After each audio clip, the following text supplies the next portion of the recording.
The Julie Ward case begins tonight in the dry rustle of paper, as you sit beside a small lamp and open a file from the Maasai Mara. There is no rush here, and the pages can turn slowly. You can feel the first folder under your hand, slightly bowed at the corners, carrying the weight of a journey that began in Kenya in 1988, when Julie Ward was 28 years old and nearing the end of a long trip through East Africa, taking photographs, keeping notes, and moving through wide country with the careful attention of someone who loved wildlife. You look down at the date again, the 6th of September, and you let it rest there for a moment, printed in old ink, quiet but stubborn. The Julie Ward case is not a case that ever hurried toward an answer. It moved through heat, dust, offices, courtrooms, letters, memories, and years of patient return, until the investigation itself became a kind of vigil. Velopes and typed statements that have waited too long on a shelf. Somewhere there is a metal cabinet that doesn't close cleanly. Somewhere there is a photograph in a plastic sleeve, dulled by handling, and as you sit with it, you're not looking for drama, you're looking for sequence, for small facts placed carefully beside one another, the way a tired detective might arrange them at a desk before dawn. Julie had been traveling in Africa for several months. She was from Bury St Edmunds in Suffolk, and she worked in publishing, though in the file she often appears through her camera, through the patient eye of a person willing to wait for an animal to cross the grass at its own pace. You can almost hear the soft click of a shutter, the faint creak of a vehicle cooling in the evening air, and the low movement of wind across the plains. By early September, she was in the Maasai Mara, that wide reserve of grassland, river bends, tracks, lodges, camps, and long views where distances can look smaller than they are. She had been traveling with a friend, an Australian doctor named Glenn Burns, and together they had been moving through the reserve in a vehicle that, like many vehicles on rough tracks, became part of the story simply because it failed at the wrong time. On the 5th of September, the vehicle broke down. You turn the page and see how plain that line looks, how ordinary it feels at first. A broken vehicle is not a mystery by itself. It's a delay, an inconvenience, a reason to change plans, a reason to wait near a lodge, while arrangements are made and messages are passed along. But in cold cases, you learn to sit with the ordinary things. You don't rush past the flat tire, the faulty engine, the forgotten bag, or the penciled time in the margin, because sometimes the quietest detail becomes the one that keeps calling you back. So we stay with the broken vehicle for a while, and we let it be what it was, a mechanical problem, a pause in a journey, and the beginning of the last known sequence in the Julie Ward case. Glenn Burns went back to Nairobi, while Julie remained at the Mara Serena Lodge. You can picture that night without forcing it into shadow, because there would have been ordinary sounds there too. Plates being cleared, voices low in corridors, insects against screens, the faint smell of dust and warm stone after sunset. The lodge would have held travelers with their own plans, their own maps, their own reasons for being far from home. Julie was expected to return to England soon. That fact sits in the folder like a folded letter. She was close to the end of her trip. Close enough that the idea of home must have had a shape again, with familiar rooms, familiar roads, and people waiting for stories and photographs.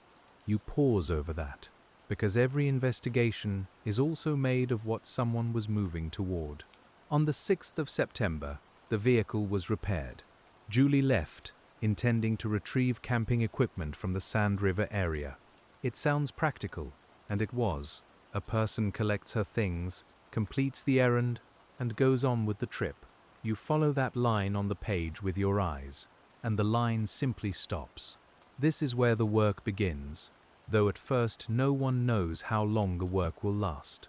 A missing traveler in a game reserve does not immediately become a courtroom file, and a delayed return can have many explanations. Roads are rough, distances deceive, messages fail, people wait a little longer than they meant to wait, and then someone begins to ask a question with more care. As you sit with the first reports, you can feel the uncertainty in them. It's not the sharp kind, it's the slow kind, the kind that gathers in the room as people compare times and places.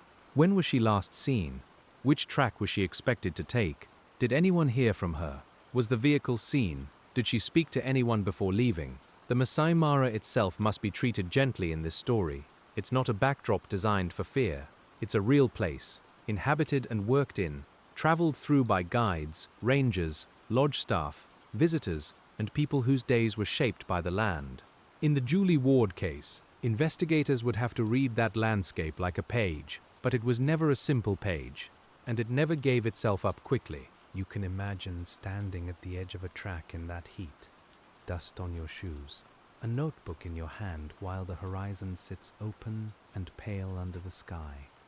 The air would have carried the smell of dry grass and fuel, perhaps the sour warmth of an engine recently stopped.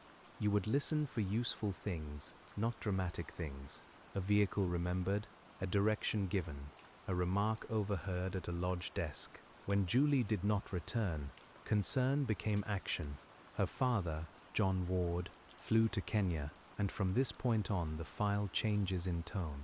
It becomes not only a police matter, not only an official inquiry, but the record of a father who refused to let confusion settle into certainty.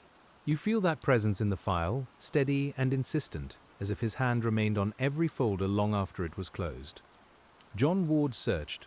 That word is too small for what he did, but it's the word the file gives us first. He hired aircraft. He went over the ground. He looked where others had looked, and where perhaps they had not looked closely enough. You can hear the thin mechanical hum of a small plane, feel the vibration through the seat, and see the reserve below as a pattern of river lines, tracks, scrub, and open country. From above, searching is both wide and helplessly specific. You scan everything, and yet you're looking for one vehicle, one sign, one deviation from what should be there. The eye grows tired, the light changes, the pilot banks, returns, circles, and the land keeps its own pace beneath you.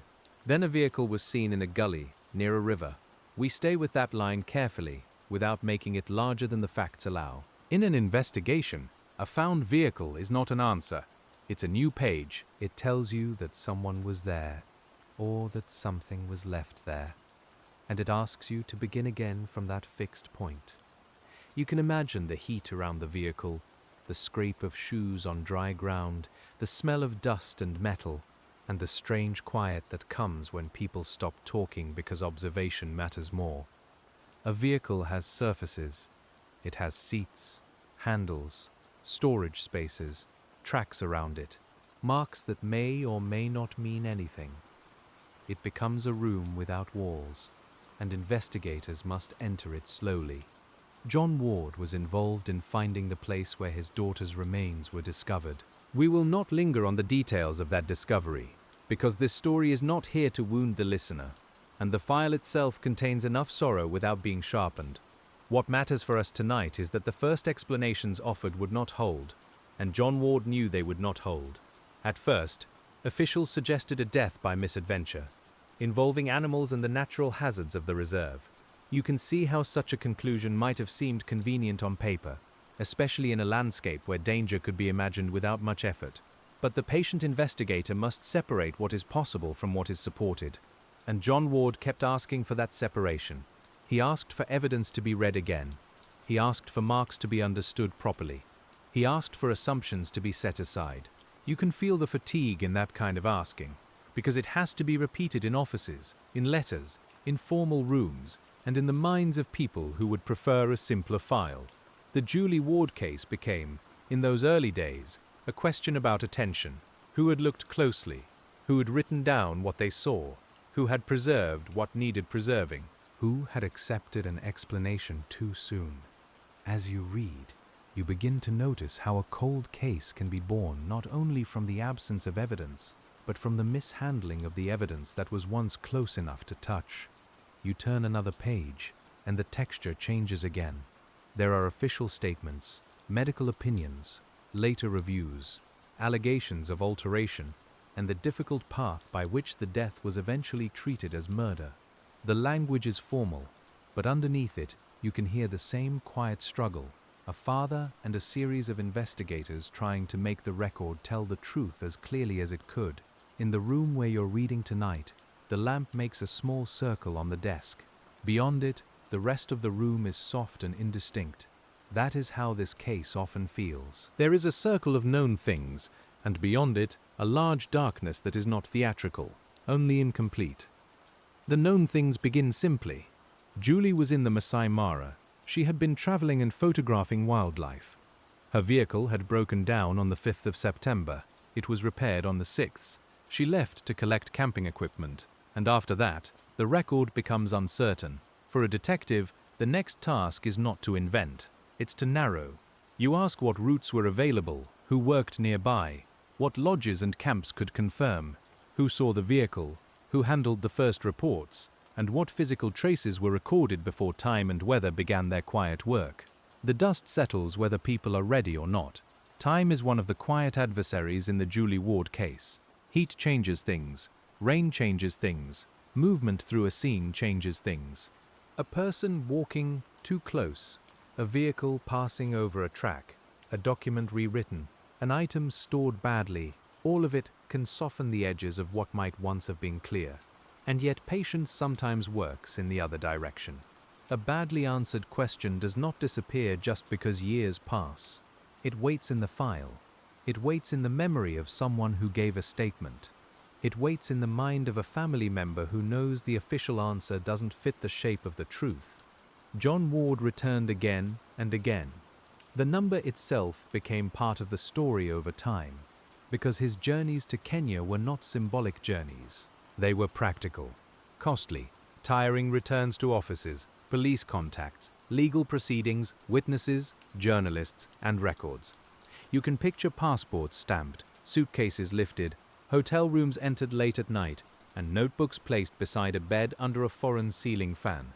If you were the detective tonight, reading all of this years later, you would likely pause over John Ward's persistence. It is not the same thing as certainty, though it can be mistaken for it.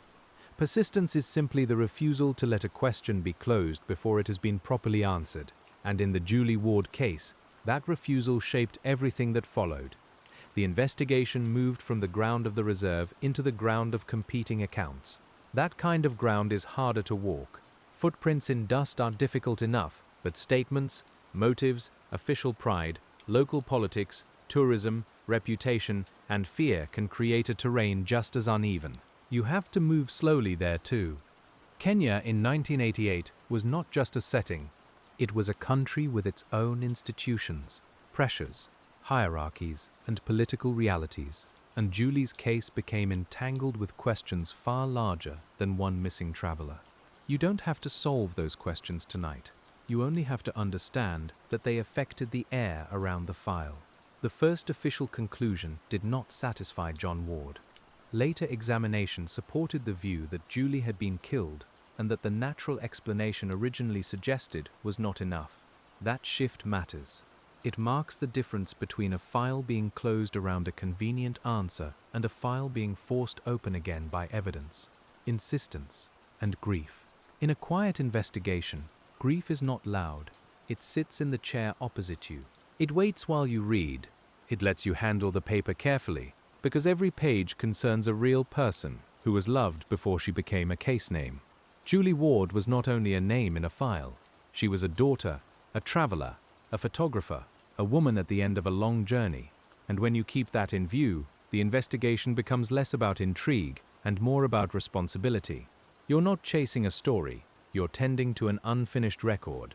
But there was one more layer beneath the first reports, and when we turn toward it, we move from the open country of the Maasai Mara into the slower, cooler rooms where evidence is examined, challenged, and sometimes found to have been misunderstood. In those rooms, the air feels different, and you can almost sense it as you lift the next folder from the box. The Maasai Mara dust is still there in the language, in the place names and the remembered tracks, but now there is also the dry smell of typed reports, carbon paper, and official envelopes softened by many hands. You begin to understand that the Julie Ward case was not only investigated across a landscape, but across documents, where every wording mattered and every early assumption had to be held up to the light. You read the first conclusions with care, because a conclusion written too soon can become heavy. It can press down on later thinking, making everyone work around it instead of through it. In the Julie Ward case, the first suggestion that animals were responsible carried a certain surface simplicity, especially for someone far from Kenya. imagining wilderness instead of evidence. But as you sit with the file tonight, you notice how patient investigation often begins with one gentle refusal. We don't know that yet. That refusal is not dramatic. It has no raised voice. It is the quiet sound of a page being turned back because something on the earlier page has not settled properly. John Ward and those who later reviewed the case kept returning to the same problem, the mismatch between what was suggested and what the physical evidence appeared to show. You can picture a table under fluorescent light, photographs placed in a row, a ruler beside them, and a silence in the room as people reconsider what had been too quickly explained away. It is difficult work, this kind of reconsidering. A person has to look at what was preserved, what was not preserved, what was described at the time, and what was only remembered later. You hold one report beside another, and the paper edges rasp softly against each other. You make notes in the margin. You ask whether a phrase means what it seems to mean, or whether it was chosen to avoid saying something more difficult. The Julie Ward case asks you to think about procedure as much as mystery.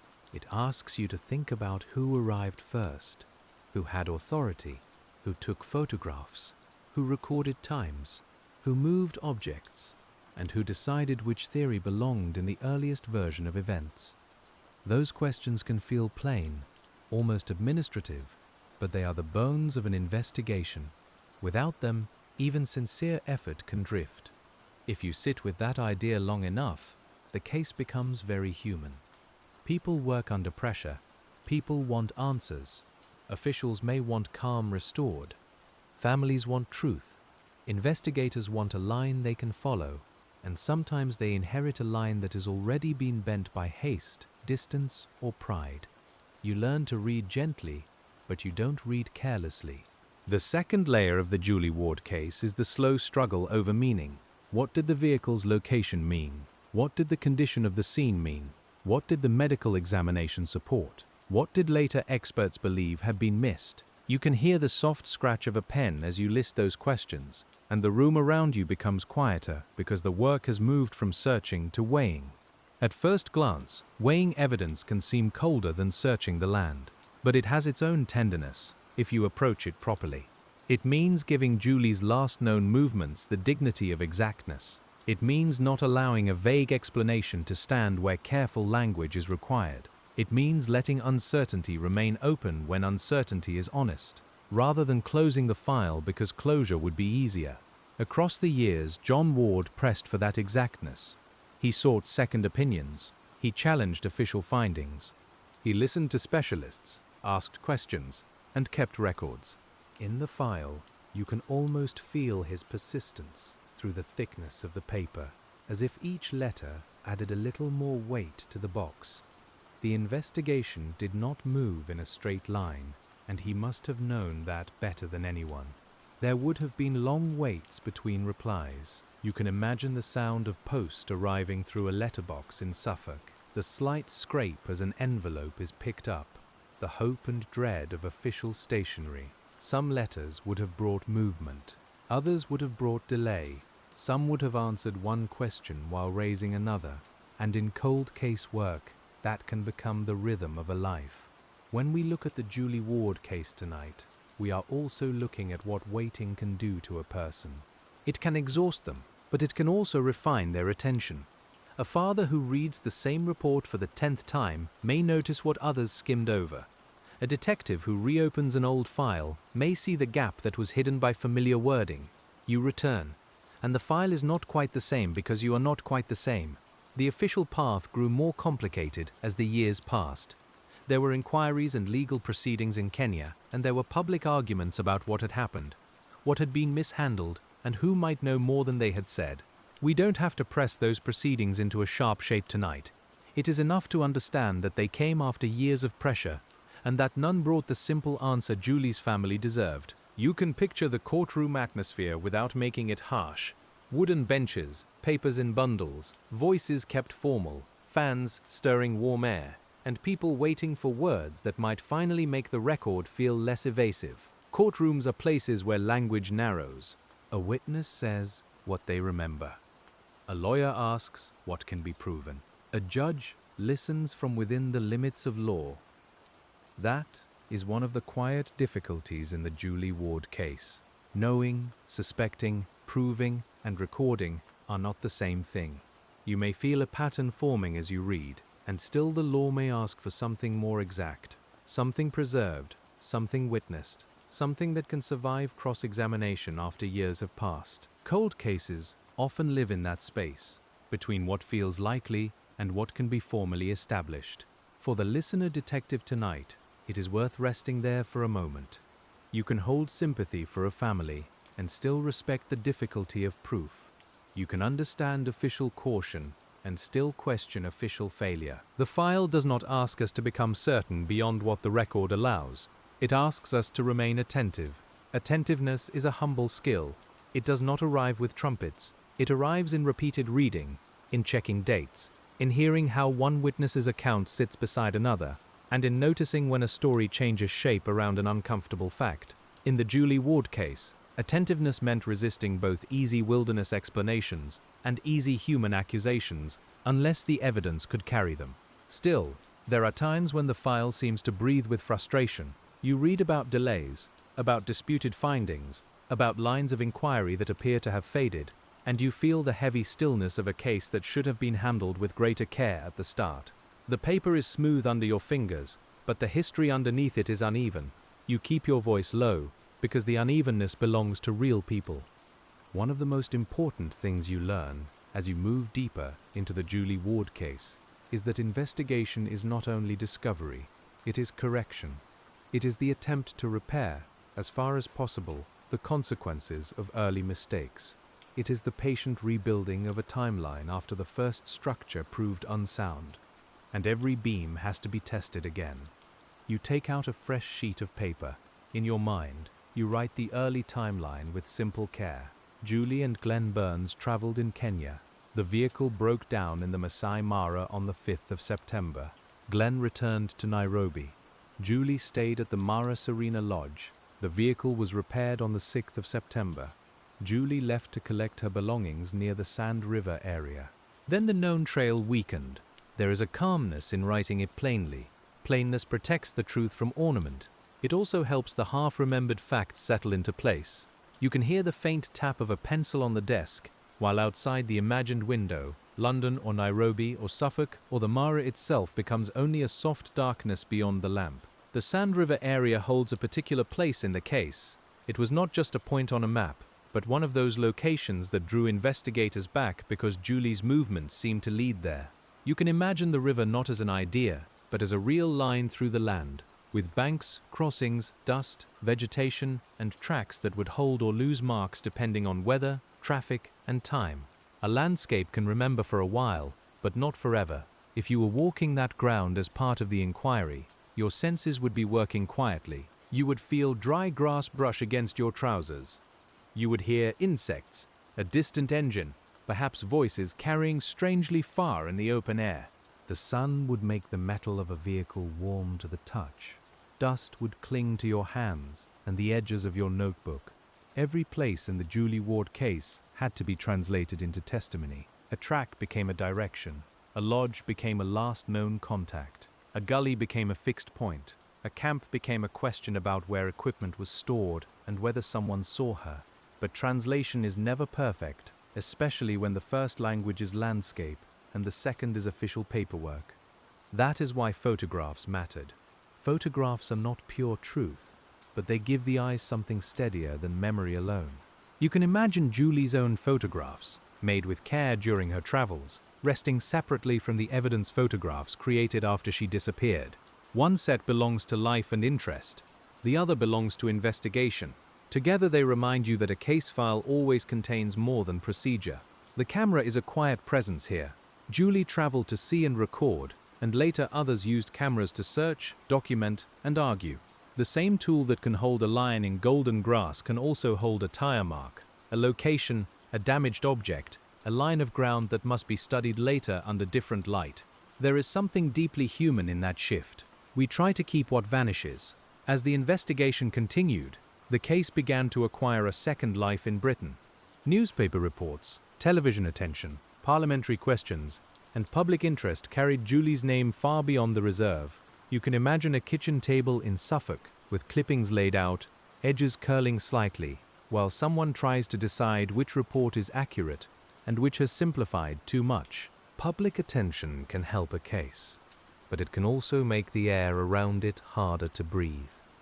For tonight, we keep returning to the patient work beneath the attention. We return to records, witnesses, and the question of how a file becomes reliable. In the Julie Ward case, that meant reviewing medical conclusions, tracking official conduct, following leads in Kenya, and challenging the idea that the first answer should be the final one. It meant letting the case remain open in spirit, even when institutions wished it would rest. You may notice that the case has a particular rhythm. It moves forward, then stalls. It moves into court, then returns to uncertainty. It raises a name, then cannot hold it to a conviction. It produces a finding, then asks whether the finding was reached cleanly. That rhythm is wearying, and yet it is also the rhythm by which long investigations sometimes survive. In later years, suspects were tried in connection with Julie's death, and those cases ended without convictions. We state that quietly because acquittal is part of the legal record, and because the difference between suspicion and proof matters. The family's search for answers continued despite those outcomes. The file did not become simple just because a courtroom had spoken. You can imagine John Ward, after a proceeding ended, stepping back into ordinary air, perhaps with papers in his bag and the noise of the street returning around him. Court buildings have a strange way of making the outside world feel sudden. People walk past with errands, cars move, someone sells tea or newspapers nearby. For one family, the day may have carried enormous weight, while the city continued around it. That contrast is common in cold case work. The world keeps moving, while the file remains open on one particular day. In the Julie Ward case, that day was fixed in September of 1988, but the people who cared about it had to live through every year that followed. Birthdays came and went, seasons changed, new investigators took over, old officials retired. The question remained. When you read a long case file, you begin to understand that memory itself needs maintenance. A name must be spoken again, a date must be checked again, a witness must be found before they move, forget, or die. A retired officer may have one sentence left in memory that never made it into a report. The patient investigator learns that a case can fade unless someone actively keeps it visible. That was one of John Ward's most important roles. He kept the Julie Ward case visible. He wrote, traveled, questioned, and spoke when silence would have been easier for others. There is a quiet cost in that. The cost is measured not only in money or distance, but in the repeated reopening of grief. Each new letter begins with hope, and each delay asks the family to carry the case a little longer. You sit with that for a while, because it changes how the paperwork feels. A typed memorandum is not just a typed memorandum. It may represent months of pressure, a promise made in a meeting, a question asked again after being ignored, or a small concession from an office that had once refused to reconsider. The paper is thin, but the effort behind it is not. The Julie Ward case also shows how international investigations can become tangled in distance. Evidence, witnesses, officials, and family members were not all in one city, under one system, or inside one shared routine. Messages had to travel. Legal standards had to be interpreted. Cultural and political realities had to be navigated carefully. Even simple things, like arranging a meeting or obtaining a document, could take on a slow, grinding difficulty. If you imagine the detective's desk, it is not one desk for long.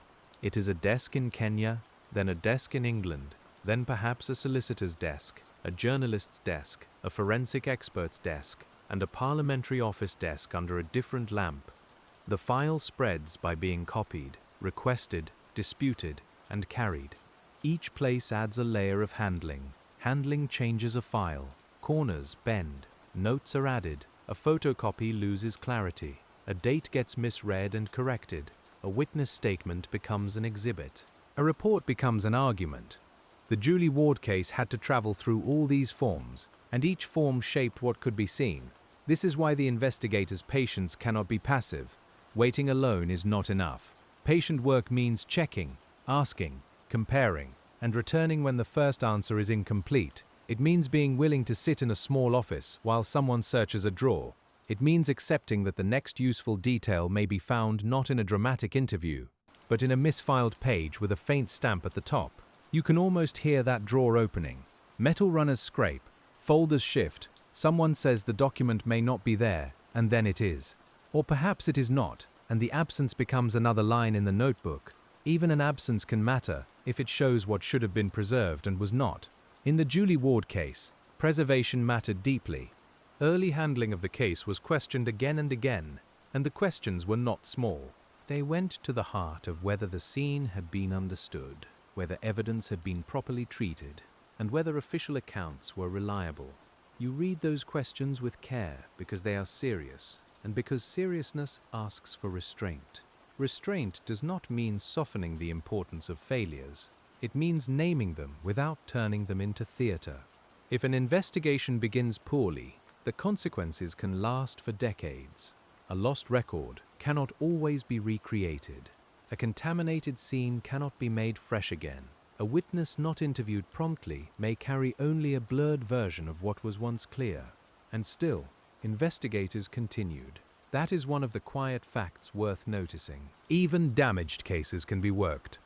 They can be reviewed, strengthened, corrected at the edges, and sometimes transformed by a new method or a better question.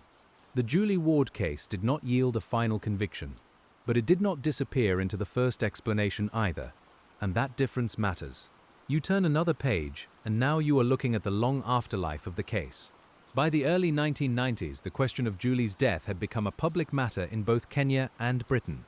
John Ward's campaign had made it difficult for officials to let the matter rest. The file now carries not only search notes and forensic questions, but the weight of accountability. Accountability has a particular sound in paperwork. It sounds like requests for review, minutes of meetings, official responses, and carefully worded denials. It sounds like a question being asked in public after being asked in private too many times. It sounds, sometimes, like someone in authority saying very little, and someone outside authority writing the next letter anyway, for the listener tonight. There is a calm lesson in that persistence. You do not have to solve every case to honor the work. Sometimes honoring the work means understanding how slow truth can be when institutions resist discomfort. It means noticing the people who keep the file from sinking into the back of the cabinet. The cabinet is easy to imagine. Tall, gray, cool to the touch, with labels fading under plastic windows. The Julie Ward case might sit in a box with other old cases, but it would not feel the same to anyone who had carried it for years. Some files are official. Some files become personal. This one was both. At times, the investigation turned on expert interpretation. What did certain marks show? What could be inferred from the location of items? What did later pathology suggest about the earlier explanation? These are not questions for casual certainty, and tonight, we let them remain careful. The important thing is that expert review pushed back against the idea that Julie's death was a wilderness accident, and that pushback changed the course of the case. Expert work can seem distant from the emotional center of a case, but often it is where care becomes practical. An expert does not need to speak tenderly to do tender work. They need to examine accurately, write plainly, and resist pressure. A careful report can be a form of respect because it gives the person at the center of the case a more truthful record. You can picture such a report arriving by post or being placed on a conference table. The pages are ordinary, the font is plain, yet the words inside may undo months or years of assumption. Someone reads aloud a passage, and the room grows quiet in the way rooms grow quiet when people realize the old explanation has become harder to defend. In the Julie Ward case, that kind of reconsideration helped establish that the first story was not enough. The case became officially understood as a killing, and that recognition mattered to the family even though it did not provide the name of the person responsible. Recognition is not justice, but it is not nothing. It can be the first honest line in a file that has begun with error. You pause there, because cold cases often contain these partial forms of truth. A family may win the right word without winning the answer. An inquest may correct a record without bringing a conviction. A review may expose failures without repairing all their consequences. These are incomplete victories, and they carry both relief and sorrow. The Julie Ward case is full of such incompleteness. There were moments when something shifted, when a conclusion changed, when officials had to acknowledge more than they had wanted to acknowledge. But each shift opened another corridor rather than a final room. You can walk those corridors with a notebook, but you should not pretend they all lead to certainty. As you continue reading, you notice how many people are present around the edges of the case. Lodge staff, rangers, police officers, doctors, officials, journalists, diplomats, lawyers, and travelers. Each person holds a small portion of the surrounding world.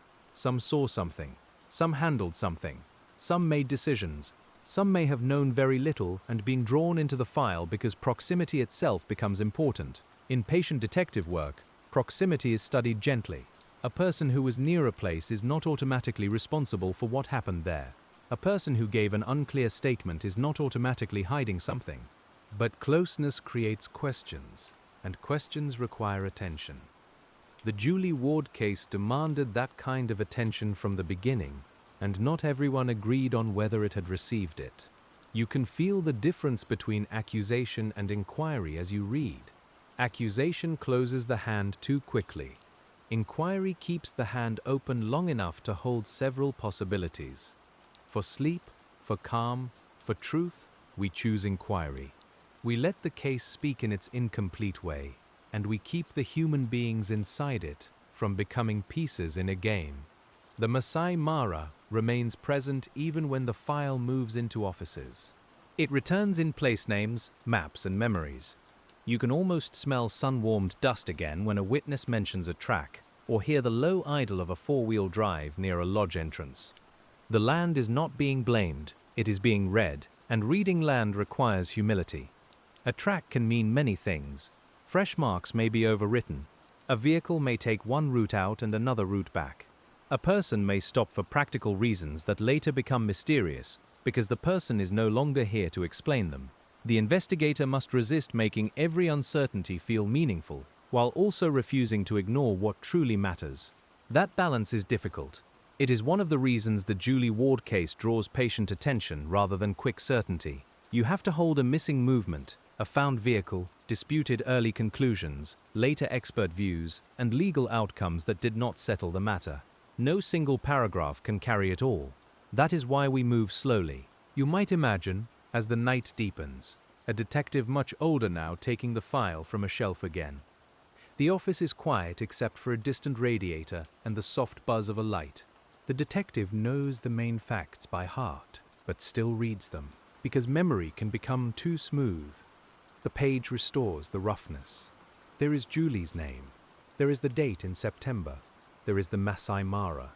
There is John Ward. There are the early conclusions, the challenges, the court proceedings, the acquittals, and the unanswered questions. The detective does not expect the file to comfort him. He expects it to keep its shape. Keeping shape is important in a case that has been told many times. Public stories can simplify. They can make heroes and villains too quickly. They can turn a father's persistence into a symbol, when in reality it was also a daily exhausting practice of remembering. They can make a place feel like a stage, when in reality it was a working landscape full of ordinary lives. Tonight, we let the details remain ordinary where they are ordinary. A vehicle broke down. A traveler stayed at a lodge. A repaired vehicle left on a practical errand. A father flew to search. Officials made claims. Experts reviewed. Courts heard evidence. Years passed. Each sentence is plain, and the plainness helps us stay close to the truth. Still, there is atmosphere in plainness. There is the smell of old carpet in a solicitor's office, the slight bitterness of coffee gone cool, the dry press of an airline ticket inside a passport, the weight of a camera bag, the rough edge of a map folded too often. Investigation lives in those textures. It is not only pursuit, it is paperwork, travel, waiting, and the patient handling of small things. For John Ward, the small things may have mattered intensely. A date written incorrectly, a statement delayed, a phrasing that seemed evasive, a promise made by an official, a name mentioned once and then not followed. When a family has so little, each fragment becomes precious, and the investigator must treat fragments with care. You can sit beside him in imagination, not intruding, only observing the persistence of his work. A desk lamp, a file open, letters arranged in piles, telephone numbers written down, perhaps a map of Kenya marked and folded. Outside, Suffolk weather passes quietly over the windows. Inside, the Maasai Mara remains present through paper, memory, and resolve. This is part of what it was like to investigate the Julie Ward case, to be in one country while the case lived in another, to depend on cooperation that was not always straightforward, and to keep asking for movement across distance. A telephone call might fail, a document might not arrive, a meeting might be postponed, and yet the question at the center remained too important to abandon. Distance also affects how people imagine responsibility. From far away, a case can become abstract. In the file, it must become specific again. Not Kenya as an idea, but particular offices, particular officers, particular dates, particular decisions. Not wilderness as an idea, but a particular track, a particular vehicle, a particular lodge, a particular day in September. Specificity is calming because it resists fear. It gives the mind a table to work at. You are not drifting through a fog of rumor. You are placing known things down, one at a time, and acknowledging the unknowns without letting them swallow the room. The Julie Ward case deserves that care. When officials later accepted that Julie had been murdered, the file gained a truth the family had long pressed for. But it also exposed the cost of the earlier mistake. If the case had been treated differently at first, perhaps more could have been known. That thought returns often in cold case work. It cannot be proved in every detail, and yet it has a heavy presence. You can hear it in the silence between pages. What if the scene had been secured more carefully? What if the earliest theory had been questioned sooner? What if witnesses had been handled differently? These questions do not change the past, but they help explain why the case continued to matter, and why the investigation became a lesson in institutional responsibility. There is a moral quietness to that lesson. It does not need outrage to be clear. When someone dies far from home, the first duty of authorities is careful truth. If that duty falters, the damage extends beyond the immediate case. It affects trust, memory, and the family's ability to rest inside an honest record. The Julie Ward case became a long argument for that honest record. In Britain, in Kenya, in courts, in reports, and in interviews, the struggle was often over what could be officially said. Was it accident? Was it killing? Was it properly investigated? Was evidence mishandled? Who should be held accountable? Each question sounds formal, but beneath each one is the simple human need to know what happened to someone loved. As you turn another page, you notice that the paper has grown cooler under your hand, or perhaps the room has cooled as the night has deepened. This is how long-form investigation feels. At first, the facts seem many and bright. Later, after hours of reading, only the essential lines remain, and those lines feel almost carved into the table. Julie traveled. Julie disappeared. Julie was found. The first explanation failed. Her father pursued the truth. Courts did not convict anyone. The case remained unresolved. These are the lines you can carry, but around them is a much larger landscape of effort, argument, and time. The effort included not only John Ward, though he is central to the story. It also included people who reviewed evidence, journalists who kept attention on the case, lawyers who pursued proceedings, and officials who, at different moments, were drawn into the matter. Some helped, some delayed. Some may have done both in different ways, because institutions are rarely simple when seen from inside. You do not need to decide every motive tonight. Motive can be one of the hardest things to know, especially among people responsible for handling a difficult case after errors have already occurred. Some may protect reputations, some may fear consequences. Some may simply follow the path set before them. The patient investigator records behavior before claiming to know the heart. That restraint is important when we speak of those accused over the years. Legal proceedings ended without convictions, and the case remains unresolved in that sense.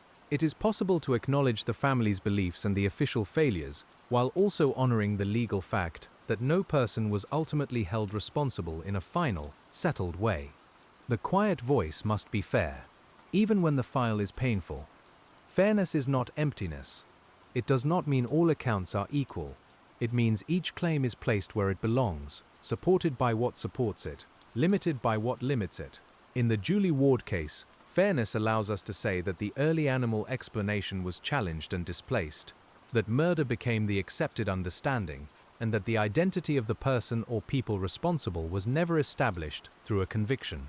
You can feel how much patience that sentence requires. It wants to become shorter.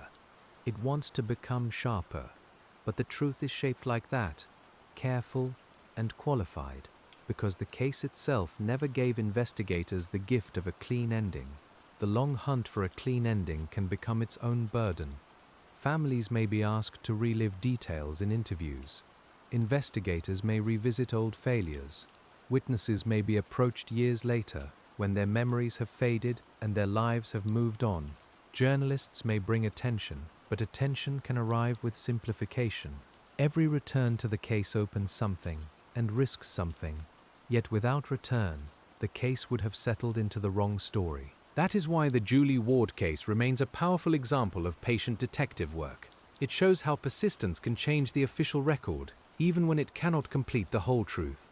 It shows that a file may be worth reopening not because certainty is near, but because the current record is not honest enough. You might imagine the file as a room with several doors. One door opens to the Maasai Mara in September, with dust, river, vehicle, and lodge. Another opens to a family home in England, with letters and maps. Another opens to a family home in England, with letters and maps. Another opens to British public life, with questions raised and pressure applied. None of the doors leads out completely. The detective tonight moves through them slowly. You do not hurry. You stop at each threshold and notice what the room contains. A map pinned to a board, a witness statement, a forensic report, a newspaper clipping, a handwritten note from a meeting, an airline receipt, a photograph of Julie smiling in the life before the file. That last image matters. In every cold case, there is a danger that the person becomes known only by the circumstances of their death. The patient narrator must resist that, and so must the patient detective. Julie Ward was a person before she was a case. She traveled because she was interested in the world. She took photographs because she wanted to see carefully. She was expected home. Expected home is a phrase that lingers. It carries kitchens, phone calls, unpacked bags, friends asking about the trip, photographs waiting to be developed or shared. It carries the ordinary future that should have followed. In the file, that future is absent, but the outline of it remains, like the pale shape left by a picture removed from a wall. You let that outline be present without making it loud. This is bedtime narration, and the sorrow must be held gently. We are not here to unsettle the listener. We are here to sit with the patience of people who cared enough to keep looking, and to understand how an investigation can become a long act of remembrance. In some accounts of the Julie Ward case, the emphasis falls heavily on conflict with authorities. That conflict was real and important, but the quieter texture is just as meaningful. The texture is a father reading and rereading. It is a question written down before a meeting. It is a file carried onto an aircraft. It is the hope that one more conversation might loosen one more truth. The soundscape of that work is modest. Paper sliding from an envelope, a telephone ringing in another room, rain against an English window while someone discusses dry tracks in Kenya. The muted thump of a suitcase set down beside a bed. The low murmur of officials speaking in corridors. The small click of a tape recorder before an interview begins. Interviews in a cold case have their own pace. You cannot demand memory into clarity. You can invite it, test it, compare it, and let silence do some of the work. A witness may remember the shape of a vehicle, but not the time. Another may recall a conversation, but confuse the day. Someone may be certain and wrong. Someone hesitant may hold one useful detail. If you were conducting those interviews years later, you would ask calmly. You would avoid leading. You would let the person return to the place in memory, perhaps hearing again the lodge sounds, seeing again the dust on the road, recalling whether Julie was alone, whether she seemed hurried, whether anyone mentioned the vehicle. You would know that memory is fragile, and you would treat it like a thin page. The Julie Ward case required this kind of care because the early record was not enough. Later investigators and reviewers had to lean on what could still be recovered. They had to separate memory from rumor, and rumor from evidence. In a high-profile case, that separation becomes especially important, because repetition can make a weak claim sound stronger than it is. You learn, as you work through the file, that some facts remain fixed while others shift in the telling. The date of the disappearance stays fixed, the place stays fixed, the fact of John Ward's pursuit stays fixed. But surrounding details may vary by source, memory, or interpretation. A patient detective marks those variations rather than smoothing them away. Sometimes a variation is harmless, sometimes it matters. The art is knowing the difference, and the only way to know is to compare carefully. You can imagine two statements side by side, each with a finger resting near a line. The room is quiet. The detective reads one, then the other, then makes a note that asks for confirmation rather than conclusion. That modest note may become the beginning of another inquiry. It may lead nowhere. Many notes lead nowhere. That is part of the work too. Investigation is full of small paths that end in ordinary ground, and the patient detective must accept that without losing the will to follow the next one. In the Julie Ward case, many paths did not lead to the final answer. Trials did not produce convictions. Reviews did not restore what had been lost at the beginning. Public attention did not make uncertainty vanish. And yet each path left a record, and those records together tell us what it felt like to keep searching when the search had become long. It felt, perhaps, like carrying a lamp that could not light the whole field. It lit the next few steps, and then the next few. That was enough to move, but not enough to rest. John Ward carried that lamp for years, and others walked beside him at different times, sometimes formally, sometimes through expertise, sometimes through the act of listening. You can imagine a cold case officer opening the box decades later and feeling the responsibility of all that came before. The folder is not fresh. The handwriting belongs to other people. Some witnesses are older now. Some officials are gone. Some questions can no longer be asked directly. The officer knows the case has already taken much from the family, and the first duty is not to make promises the evidence cannot keep. So you begin with inventory. What is in the box? What was tested? What can still be tested? What has been lost? What statements exist? What contradictions remain? What names recur? What official findings are settled? And which ones remain disputed? It is slow work, almost clerical. But a case cannot be reopened properly without it. Inventory has its own atmosphere. It is the smell of cardboard, toner, and dust. It is the pressure of a paperclip, leaving a small rust mark. It is the quiet decision to place fragile documents in new sleeves. It is a list made in careful handwriting, because care at the beginning may prevent another mistake later. In the Julie Ward case, any renewed examination would have to live with the limits created by time. Physical evidence, if still available, might have degraded or been handled in ways that reduced its usefulness. Witness memory would have aged. Records might be incomplete. The scene itself, in the Maasai Mara, would have changed many times over, through weather, movement, growth, erosion, and ordinary use. And still, time can sometimes help. New forensic methods emerge. Old assumptions weaken. People who were afraid to speak may feel differently later. Documents once hidden may become available. A retired official may be willing to talk. A case that seems stuck in one decade can sometimes be read differently in another. That possibility keeps cold case work alive.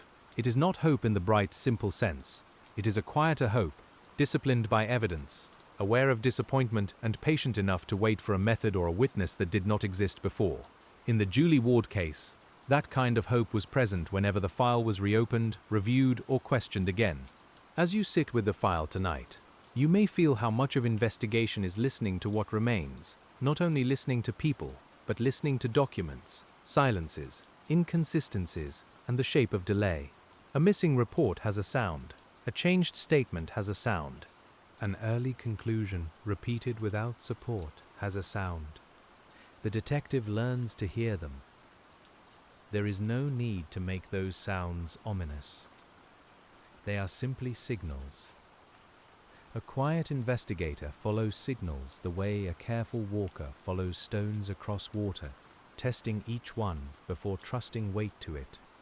Some stones shift, some hold. The far bank may still be hidden in mist, but the work is in the next step. The Julie Ward case also asks us to consider courage in a very plain form.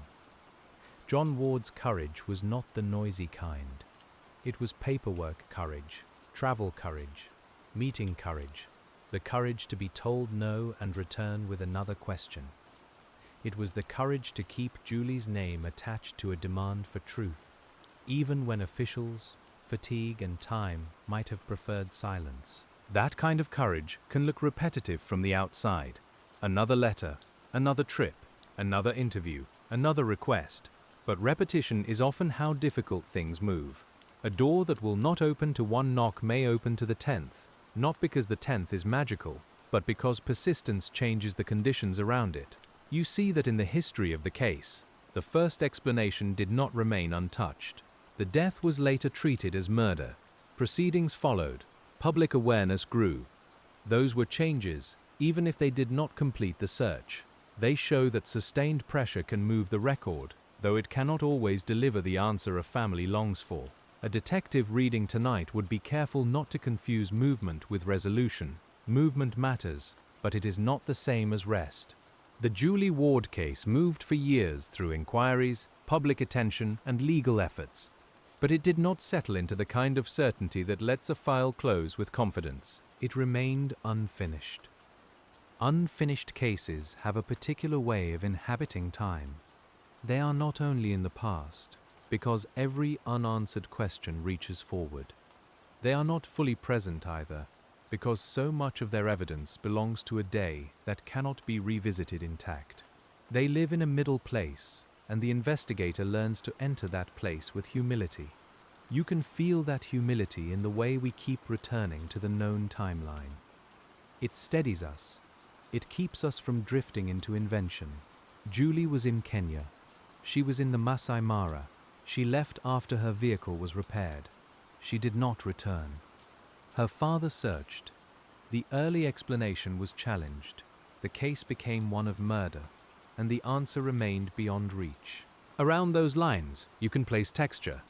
The lodge at evening, the repaired vehicle, the dry grass, the aircraft circling above the reserve, the official office with its stamped documents, the English home with maps spread under a lamp, the courtroom where formal words tried to hold years of uncertainty.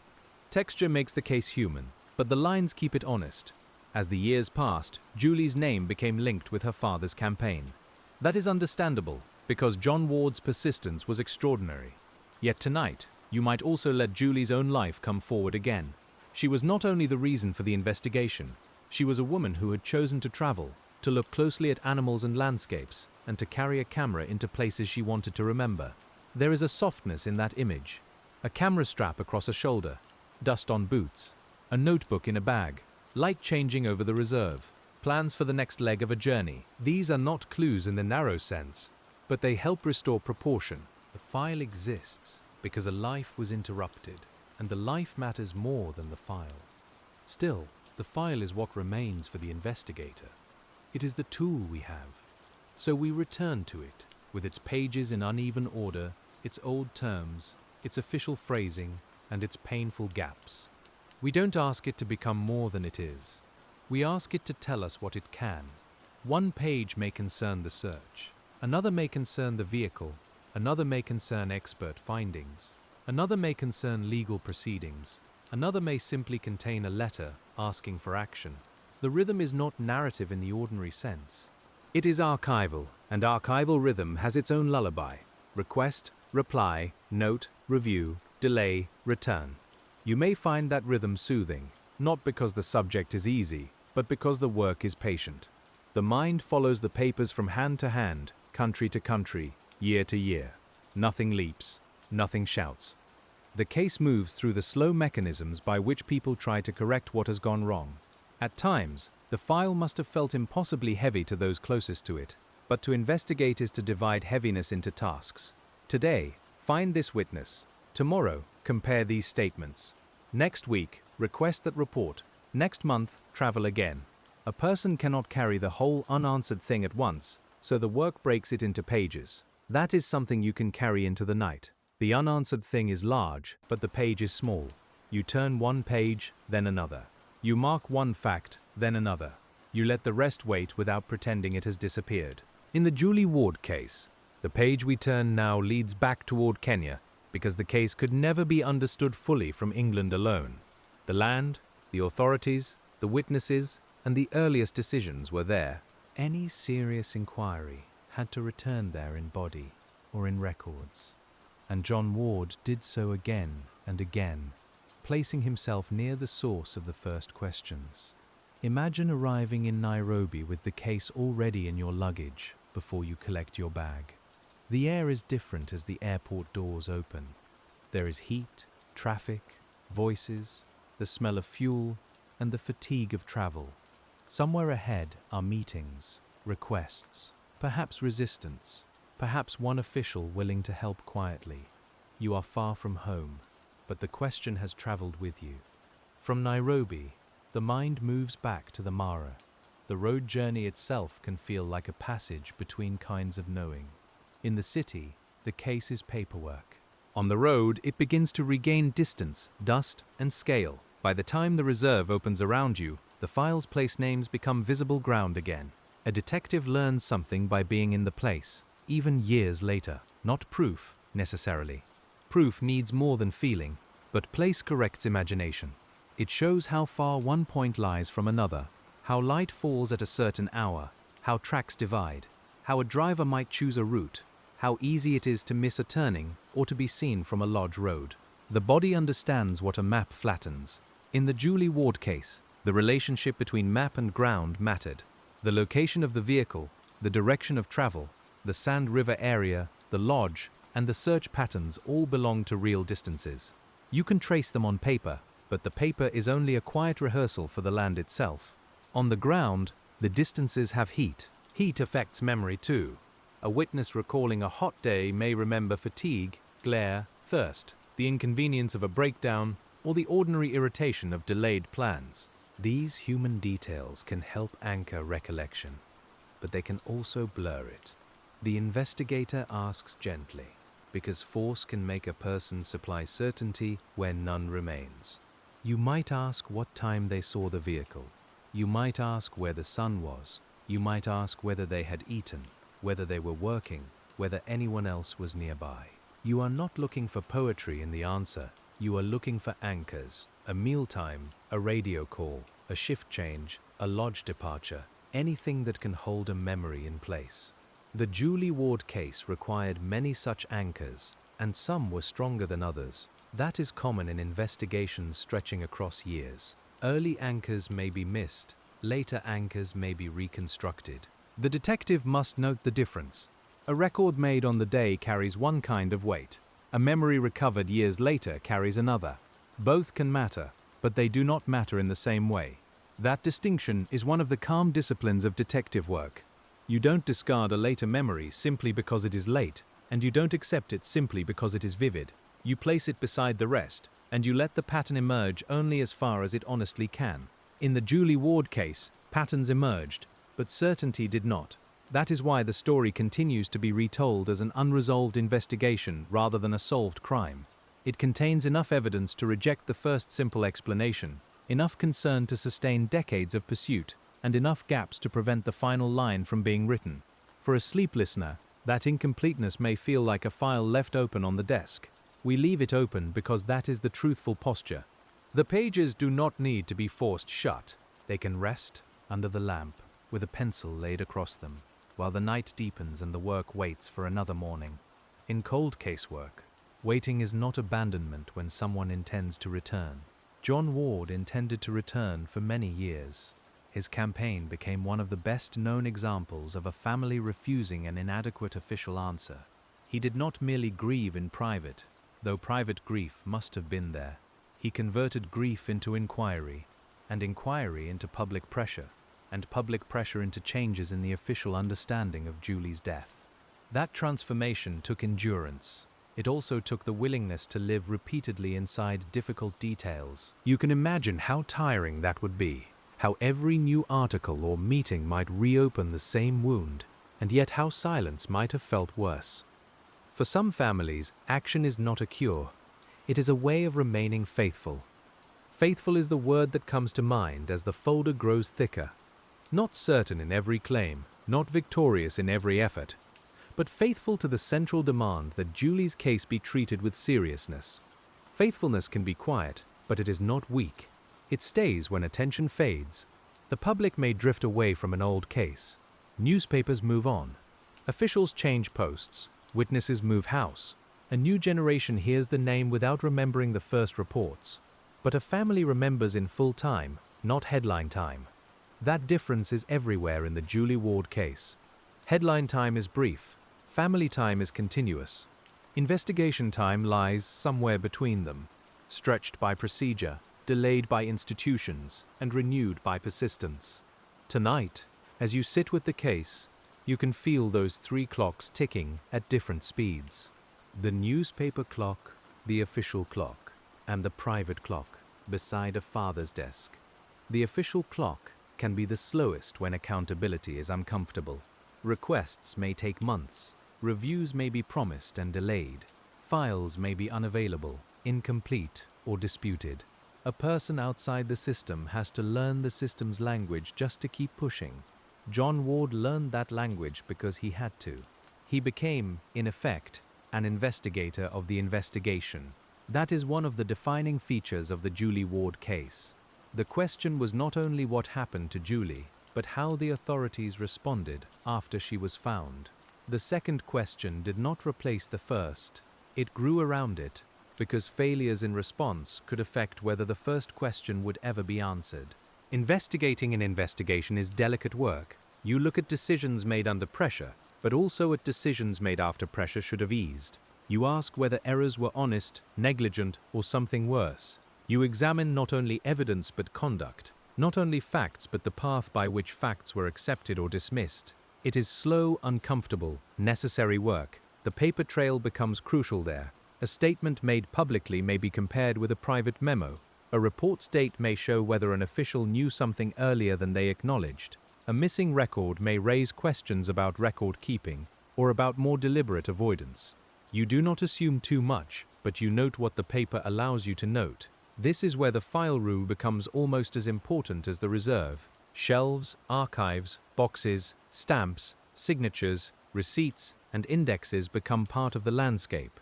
The smell is different from the Mara, but the detective's attention is the same. You look for tracks in paper instead of dust.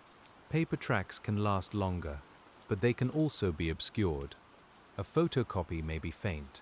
A file may be incomplete. A note may have been made by someone whose name is now hard to identify. The detective bends closer, perhaps using a magnifying glass, perhaps simply moving the page nearer the lamp. Small acts, repeated often, become the work. In the Julie Ward case, those small acts accumulated. They did not produce a final conviction, but they changed the public record and prevented a premature explanation from becoming the last word. That matters in the moral life of a case. It means the file resisted erasure. It means Julie's name remained attached to the demand for accuracy. Accuracy can be a form of care. To say the right date, the right place, the right sequence, and the right uncertainty is to refuse carelessness. You do not need ornate language to show respect. You need patience with the facts and a willingness to leave a blank space where the evidence leaves one. There are many blank spaces in the Julie Ward case. Who exactly intercepted her, if anyone did? What precise sequence followed after she left the lodge? Which early decisions were mistakes and which were evasions? What evidence might have been clearer if handled differently? Why no prosecution led to conviction? These blanks are not invitations to invention. They are places where the file asks us to lower our voice. Lowering the voice does not mean turning away. It means staying with the difficulty without forcing it to entertain us. Tonight we sit beside the case, as a careful detective might, aware that every person named in the record had a real life beyond these pages. Julie most of all. Her photographs, if you imagine them, carry a different energy from the investigation. They suggest waiting in light, patience with animals, attention to movement, and delight in seeing. It is poignant that the investigation into her death would require a similar patience, but in a far heavier key. The photographer waited for the world to reveal itself. The investigators waited for the record to do the same. Sometimes the record reveals very little. A witness cannot be found. A document says less than hoped. An expert can only state probabilities. A court can only decide whether the evidence meets a certain standard. The detective has to accept each limit, then ask what work remains possible inside it. That acceptance is not defeat. It is craft. A good cold case investigator knows that forcing certainty can damage a case as surely as neglect can. The work is to keep the file alive without making claims the file cannot support. In the Julie Ward case, that balance was especially hard because the family's frustration was profound and the early official record was so troubled. You can feel how the case would test anyone assigned to it later. To enter it years on would be to enter not a clean mystery, but a history of mistrust, grief, legal conflict, and public scrutiny. The new investigator would need patience not only with evidence, but with people wounded by earlier failure. Trust would have to be earned slowly, if it could be earned at all. That is true in many cold cases. Families remember every promise. They remember delays. They remember tones of voice. They remember which official seemed to care and which seemed to want the meeting over. By the time a new investigator arrives, the file may be old, but the family's memory of institutional failure may be very fresh. So you begin respectfully. You don't promise closure. You explain what can be reviewed. You ask what records the family kept, because families often become unofficial archives. You listen when they point to details that still trouble them. In the Julie Ward case, John Ward's own archive and memory were part of the long search, and no serious retelling can leave that out.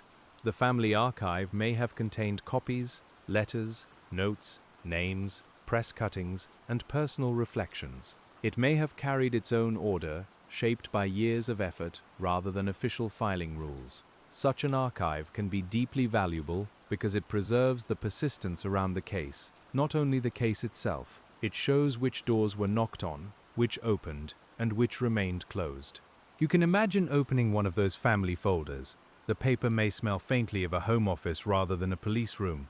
There may be creases from travel, annotations in the margin, underlines beneath phrases that felt important. The official file and the family file look different, but both are forms of memory. In the Julie Ward case, memory had to cross between them. Official memory held certain reports. Family memory held the history of challenge. Public memory held the image of a father who would not stop. None was complete alone, and together they formed the complicated archive through which later readers have to move. Moving through it takes time, and time is what we have tonight. We do not need to hurry to the end, because the end is not a neat revelation waiting at the bottom of the page. The value is in understanding the process, the patient return, the way a case can remain active in human attention long after official momentum fades. The process includes disappointment. That should be said softly, but plainly. Every renewed effort carries the possibility of another closed door. Every expert review may clarify one point, but fail to answer the central question. Every legal proceeding may raise expectations that the verdict cannot satisfy. The people involved have to live with those rises and falls. You can feel those rises and falls in the chronology. A new inquiry begins, and hope stirs. A suspect is named, and attention sharpens. A trial begins, and the formal machinery of proof takes over. Then an acquittal comes, or a finding falls short, or a promise fades. The case settles back into waiting, but not into forgetting. Waiting after disappointment is different from waiting before it. It is heavier, more practiced, less easily encouraged, yet it may also be more disciplined. A person learns which kinds of hope are useful and which are only painful. In long investigations, hope becomes narrower and more durable, like a path worn through grass by many returns. The Julie Ward case followed such a path. It did not move in the grand arc of a solved mystery. It moved in returns, corrections, efforts, and unresolved passages. That is why it suits this quiet study, because it shows what patient detective work often is when stripped of fiction. Not brilliance in a single moment, but endurance across many uncertain ones. Endurance can be seen in the smallest posture. Someone sitting upright after hours of reading, someone keeping a meeting even after poor sleep, someone asking the same precise question again, not because they enjoy conflict, but because the previous answer did not address it. Someone placing Julie's name at the top of yet another letter.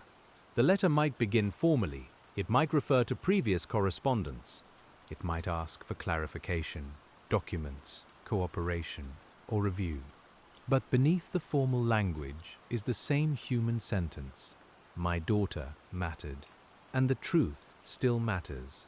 That sentence is not always written, but it is present in every page of the campaign. As you continue through the file, the night outside your imagined room grows still. The lamp hums faintly. The pages are stacked now in small piles, one for timeline, one for forensic questions, one for official conduct, one for court history, one for family correspondence. Organization brings a little calm, not because the case is solved, but because the mind has made room to keep looking. You take the timeline pile first. Timelines are merciful because they give confusion an order. They do not explain everything, but they prevent the mind from circling without anchor. In the Julie Ward case, the early September timeline remains the spine, and every later inquiry attaches itself to that spine. Then you take the forensic pile. This one is harder, and you move gently. It contains the challenge to the first explanation, the shift toward murder, and the recognition that physical evidence did not support the simpler story. You do not need to dwell on distressing detail. You only need to understand that expert interpretation became one of the key ways the official record was corrected. Next comes official conduct. This pile may be the most frustrating. It concerns what was done, what was not done, what was said, and what may have been misrepresented. In a patient investigation, this pile cannot be avoided, because the integrity of the first response affects every later possibility. You read it with an even breath. Then the court history. Proceedings came, and they did not produce a conviction. Names entered public record and left without the finality the family sought. The law required proof, and the available case did not reach the necessary end. You let that stand, because fairness belongs even in sorrow. Finally, the family correspondence. This pile brings the case back into the room. It carries John Ward's persistence, the shape of his advocacy, and the long human cost of demanding truth. The pages may be the most personal, even when the wording is formal. They remind you that a cold case is cold only in institutional temperature. For the family, it remains warm with memory. That distinction matters. The phrase cold case can sound distant, but nothing about the Julie Ward case was distant to those who loved her. It was immediate each time a birthday passed, each time a report appeared, each time a new claim was made, each time the first days in the Maasai Mara had to be revisited. The file cooled, perhaps, but grief did not become paper. For the detective tonight, compassion is not a decoration added to the work. It is part of doing the work properly. Compassion keeps you from using people as scenery. It keeps you from mistaking uncertainty for entertainment. It keeps you attentive to the fact that every official delay had a private echo. The private echo may have sounded like a phone call after bad news. It may have been silence at a table. It may have been the gathering of strength before another interview. We cannot know each domestic moment, and we should not pretend to. But we can understand that public investigation rests on private endurance. In the Julie Ward case, private endurance became public action because John Ward believed the official answer was wrong.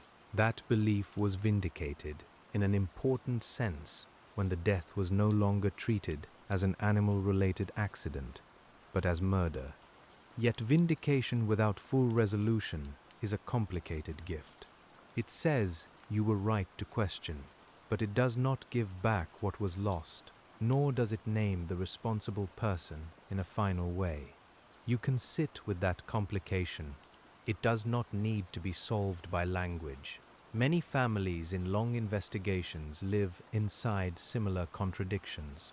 They may win one truth and still be denied another. They may correct the record and still lack justice. They may be heard publicly and still feel unanswered privately. That is why the Julie Ward case remains powerful after so many years. It is not only a question of who was responsible, though that question remains central. It is also a study in what happens when a family must become the engine of accountability. It shows how the search for truth can outlast institutions, careers, and public attention. The study is quiet, but it is not small.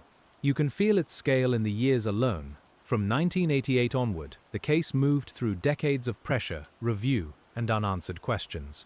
Each decade changed the world around the file. Technology changed, people aged, records aged. The memory of Julie stayed fixed at 28. That fixedness is one of the sorrows of any old case.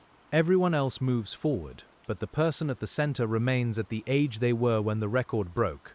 Photographs hold them there. Reports hold them there. Family memory holds both the person they were and the life they should have continued living. The investigator must handle that fixedness gently. You may notice the lamp again. It keeps the same circle of light, though the stack of read pages has grown. The case is not closer to conclusion in the ordinary sense, but it is closer to being understood. Understanding is slower than revelation. It asks you to know the contours, not just the headline. The contours of the Julie Ward case include travel, beauty, failure, persistence, official resistance, expert correction, court disappointment, and lasting uncertainty. They include the Maasai Mara, Suffolk, Nairobi, and many rooms in between. They include a father's extraordinary refusal to let an inadequate explanation harden into history. They include the simple fact that Julie was expected home. Expected home returns because it is one of the gentlest ways to understand the scale of absence. Someone who is expected home has a place in the future. There may be plans, letters, work, friendships, family habits, and photographs waiting to be shown. The investigation begins when that expected return does not happen, and everything after is an attempt to answer the silence. You do not need to fill that silence with speculation. You can let it remain and work beside it. Patient detectives do this often. They learn to tolerate what is not known, because intolerance can lead to careless certainty. They keep asking, but they do not pretend the file has spoken when it has not. In the Julie Ward case, the file speaks clearly about some things. The early explanation was challenged. The family fought for recognition that Julie had been murdered. Legal proceedings followed and did not convict anyone. The first handling of the case remained a matter of serious criticism. These are firm enough to hold. Other things are not firm. The exact final sequence remains unresolved. The identity of the responsible person or people was not legally established. The full truth of early decisions and motives may never be completely known. These uncertainties must be given space, not as empty drama, but as honest gaps in the record. When you give uncertainty space, the mind relaxes a little. It no longer has to force a conclusion. It can sit with the file as it is, incomplete but meaningful. That is the proper posture for tonight, and perhaps for many old mysteries. We do not need the file to do what it cannot do. We need to honor what it can. It can show us the importance of first response. It can show us the value of expert review. It can show us the cost of poor investigation. It can show us the power and burden of family persistence. It can show us that truth sometimes arrives in fragments, and some fragments arrive too late to complete the picture. There is a particular sadness in too late, a witness remembered too late, a scene secured too late, a theory corrected too late, a question asked too late. The Julie Ward case contains that sadness, but it also contains the insistence that late is not the same as never. Even a late correction can matter. A late correction can change a death certificate, an inquest record, a public understanding, or a family's ability to say what happened with less resistance from official language. It can force institutions to confront failure. It can preserve a more truthful account for the future. It may not be enough, but it may still be necessary. As you read, you begin to think of the investigation as a long conversation between silence and correction. Silence tries to settle. Correction lifts a page. Silence returns. Correction writes again. The rhythm continues for years, and the people who maintain it are often tired. Still, they keep the conversation alive. The Julie Ward case was kept alive in that way, not through spectacle, but through return. Return to Kenya. Return to the timeline. Return to the experts. Return to officials. Return to public attention. Return to Julie's name. Each return said, quietly, "This is not finished." And now, as the night moves on, we follow the next return, not as a dramatic turn, but as another careful step in the long effort to understand how a case can be mishandled, reopened, argued, and still remain unfinished beneath the same patient light. That patient light falls first on the way old cases are reopened, not with a sudden answer, but with a decision to look again at what everyone thought had already been seen. You lift the next section of the Julie Ward case file and feel how the pages have become less about discovery in the open air and more about review, that quieter craft of returning to the same facts after time has changed the people around them. A date that once seemed administrative now feels central, a phrase that once passed unnoticed begins to trouble the eye, and a missing note can seem almost as loud as a note that survived. To review a file properly, you begin by making yourself small before it. You don't arrive with a theory held tightly in your hand. You sit down, let the lamp warm the edge of the desk, and allow the record to show you its own unevenness. In the Julie Ward case, that unevenness is everywhere, not because every page is confused, but because the earliest handling of the case left later readers asking whether the foundation had been laid carefully enough.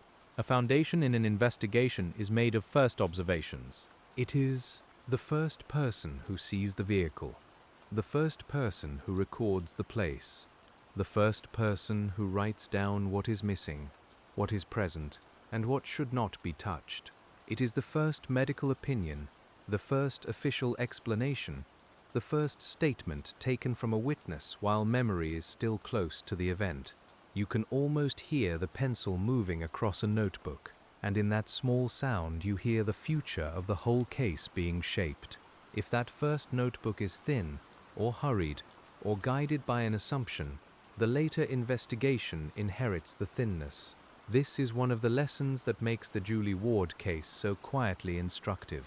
Later effort can be sincere, and later expertise can be strong, but the first hours and days cannot be remade. They can only be studied, questioned, and, where possible, corrected by what remains.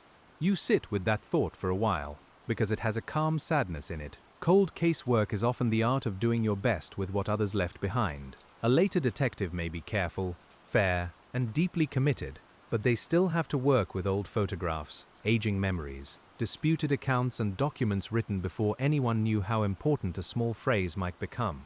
The work is humble because it begins inside another person's earlier limitations. In the Julie Ward case, John Ward refused to let those limitations become the final boundary. His persistence pushed the case beyond the earliest explanation and into a broader examination of what had happened, not only to Julie, but to the investigation itself. You can imagine him reading reports with a different kind of attention from an official reviewer.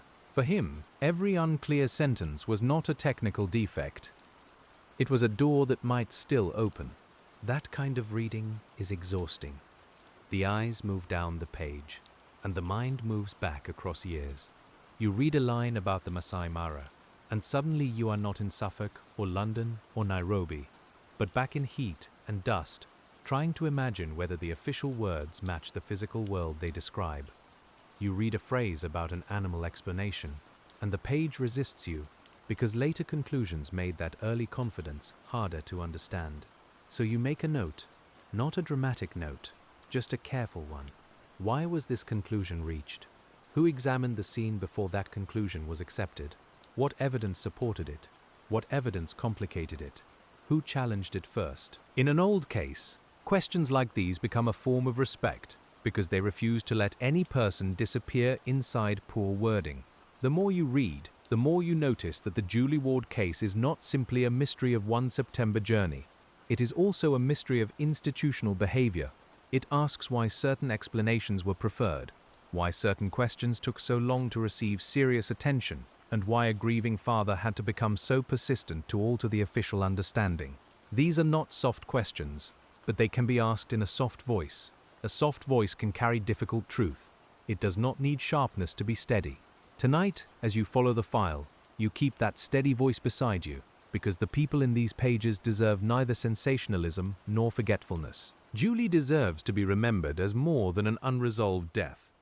John Ward deserves to be seen not only as a campaigner, but as a father moving through years of patient, painful work.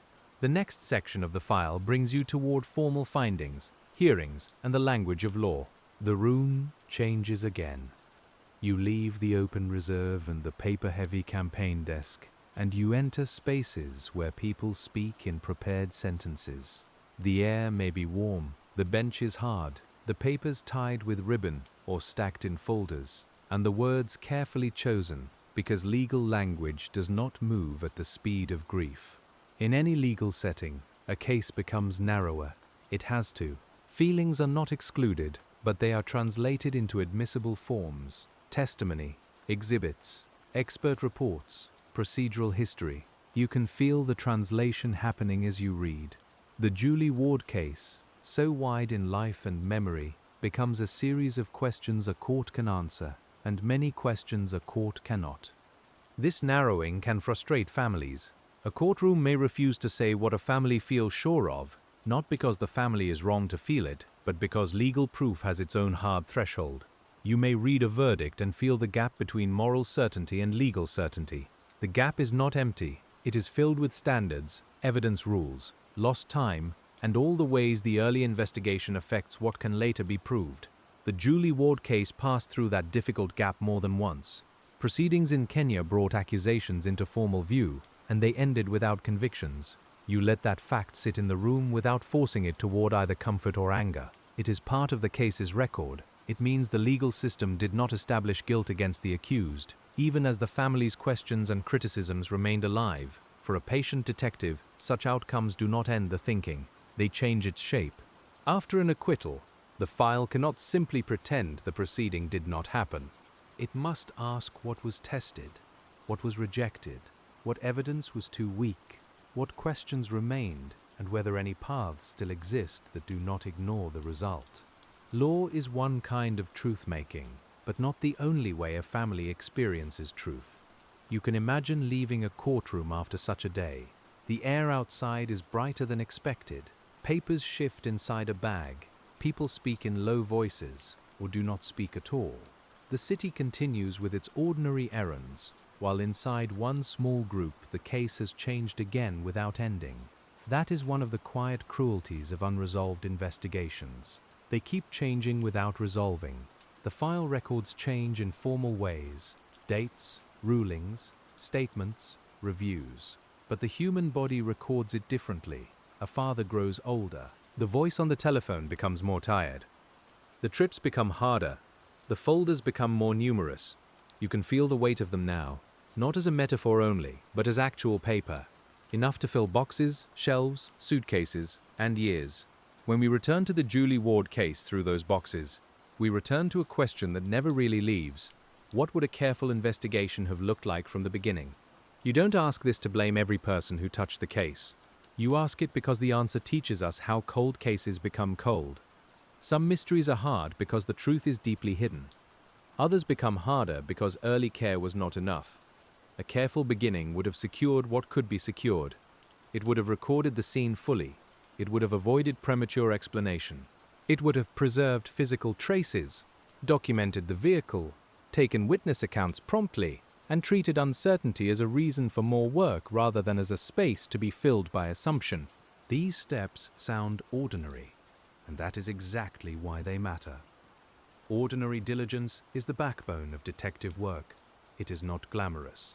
It is the officer taking one more photograph, the investigator writing down the weather, the person labeling an item properly, the supervisor asking whether the conclusion has outpaced the evidence. In the Julie Ward case, later criticism suggested that ordinary diligence had failed at important points, and the consequences echoed for decades. You sit with the echo. It is not loud, but it is constant. It follows every later inquiry, because every later inquiry has to ask whether something vital was lost before the file properly began. That is the ache at the center of many long investigations. The answer may once have been nearer, in a track, a trace, a statement, or a decision made while memory was still fresh. The Maasai Mara itself would not wait. Weather would move across the land. Animals and vehicles and people would continue through the reserve. Dust would cover marks, rain would alter ground, sun would fade surfaces. The natural world does not preserve a scene for human certainty. It goes on being itself, and the investigator has only a limited time to gather what will otherwise disappear. This is why the first response matters so much in remote places. Distance slows everything. A scene far from a major city, in a landscape with rough roads and limited immediate resources, asks more from those who arrive early. They have to be eyes for everyone who will come later. If they see poorly, everyone later reads through that poor seeing. You can picture the later expert holding an old photograph and wishing for another angle. You can picture the investigator reading a short early note and wishing the writer had added one more sentence. You can picture John Ward hearing an explanation and knowing, even before all formal arguments were made, that the story did not sit right. A cold case is often made of these wishes. Wishing, though, is not enough, so the work becomes reconstruction. You gather what remains and try to understand what was likely, what was possible, and what cannot be said. Reconstruction is slower than first observation. It requires more caution. It works in shadows cast by missing facts, and every responsible sentence must show where the light ends. The Julie Ward case required reconstruction across geography and authority. British concern met Kenyan jurisdiction. Family advocacy met official procedure. Expert review met earlier explanation. Public attention met courtroom standards. The reconstruction had to move through all of these, and each crossing created friction. You can feel that friction in the paperwork, where formal politeness sometimes carries deep disagreement underneath. A letter may begin with courtesy and continue with challenge. A report may state a conclusion while implying criticism. A legal submission may contain years of frustration compressed into careful wording. If you read only for the surface, you miss the emotional current. If you read only for emotion, you may miss the legal significance. Patient investigation asks you to read both. Tonight you sit with both. You feel the smooth paper and the rough history. You notice where language seems too certain and where it becomes cautious for good reason. You notice when Julie's name appears in official form and when it appears in the fuller human context of family remembrance. The case is made of both kinds of naming. Names matter. Julie Ward, John Ward, Glenn Burns, the Mara Serena Lodge, the Maasai Mara, the Sand River area. Each name steadies the listener, and each name returns the story to the real world. We say them calmly because calmness does not diminish them. It lets them remain clear. Glenn Burns appears in the file as part of the last known days, the traveling companion who returned to Nairobi after the breakdown. His role is important because it helps frame the practical circumstances before Julie was alone in the reserve. A vehicle problem, a change in movement, a decision to collect belongings, a journey that should have been routine. You place those facts gently, without overloading them. Routine is a tender word in old cases. So much depends on something routine becoming the last known act. A person leaves to collect equipment. A person drives a familiar route. A person expects to return.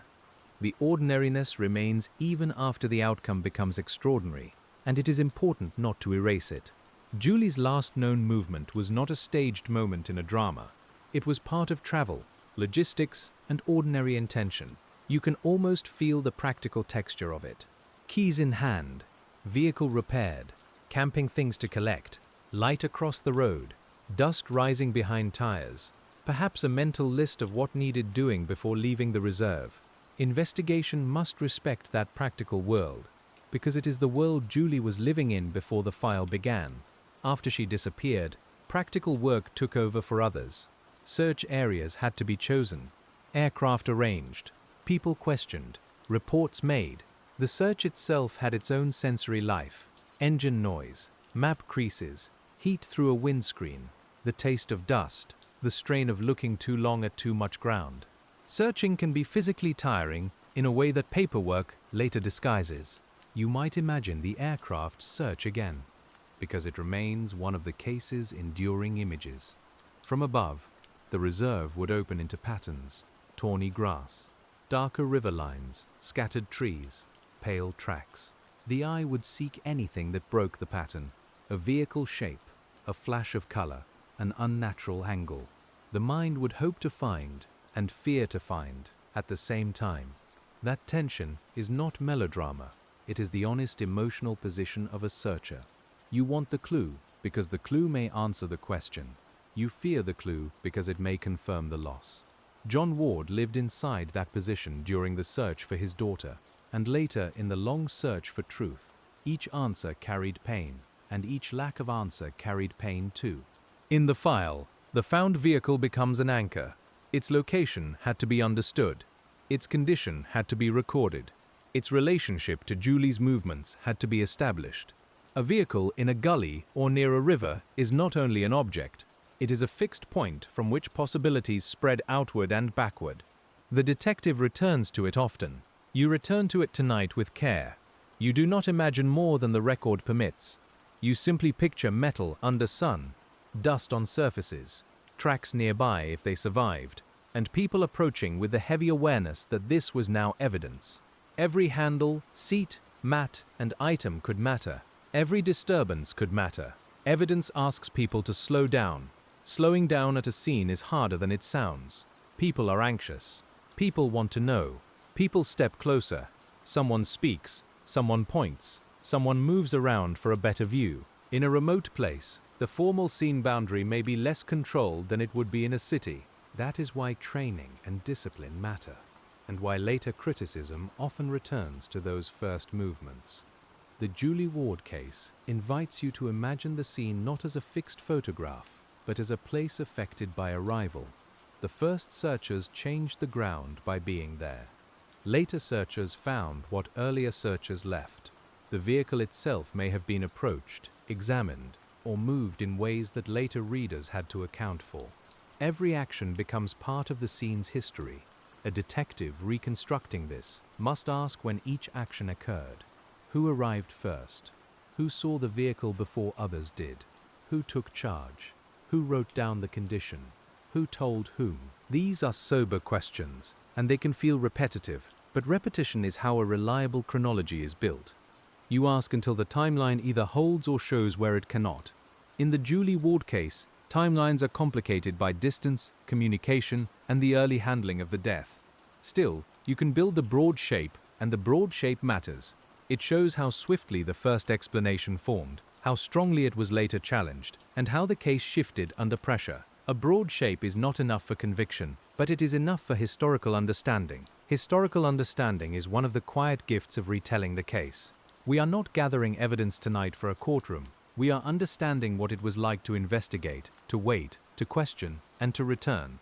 That means we can dwell on process without pretending process is the same as closure. We can sit with the people who did the work and notice the weight they carried. The weight was not carried evenly.